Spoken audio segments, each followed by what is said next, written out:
GHMC అనేక తప్పుల తడకలతో కూడుకున్నటువంటి తుది జాబితాని విడుదల చేశారు అని ఒక్కొక్కటి ప్రశ్నిస్తుంటే, నిలదీస్తుంటే, సమాధానం రాబట్టడానికి ప్రయత్నం చేస్తుంటే వాళ్ళ దగ్గర సమాధానం లేదని చెప్పని చాలా స్పష్టంగా ఈరోజు మేము పేర్కొంటా ఉన్నాం. ఒక డివిజను 2 శాసనసభ నియోజకవర్గాల్లో ఉండటం, ఒక డివిజను 2 రెవెన్యూ జిల్లాల్లో ఉండటం, దాంతో పాటుగా దేని యొక్క ప్రామాణికంగా మీరు జనాభా ప్రామాణికమా, ఓట్లు ప్రామాణికమా, విస్తీర్ణం ప్రామాణికంగా తీసుకుని ఈ రకంగా 300 నిర్ణయించారా అని చెప్తే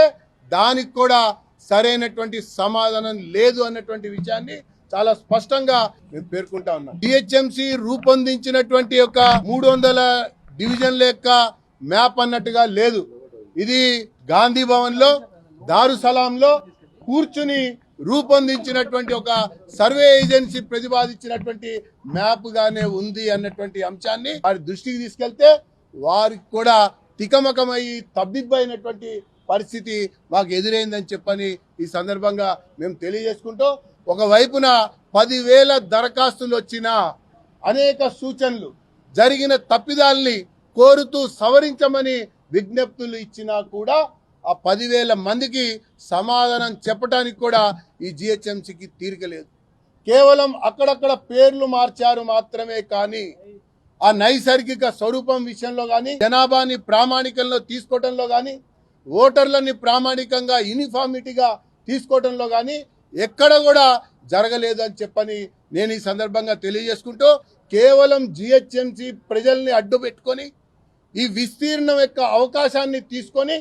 కొన్ని వేల కోట్ల రూపాయల విదేశీ రుణాన్ని పొందాలన్నటువంటి ఒక లక్ష్యంతోనే ఈ యొక్క జిహెచ్ఎంసీ పరిధి విస్తరణ జరిగింది అని చెప్పని భారతీయ జనతా పార్టీ భావిస్తా ఉన్నది. మరొక వైపున ఈ దారుసలాంకి, గాంధీ భవన్ కి ఈ జిహెచ్ఎంసీని అప్పగించడం కొరకు రూపొందించినట్టుగా ఉందే కానీ సాధారణ సామాన్య పౌరులకి పరిపాలనని అందించేటువంటి దిశగా లేదు అన్నటువంటి అంశాన్ని కూడా మేము ప్రస్తావిస్తూ, నిన్న కూడా కుక్క కాటుకి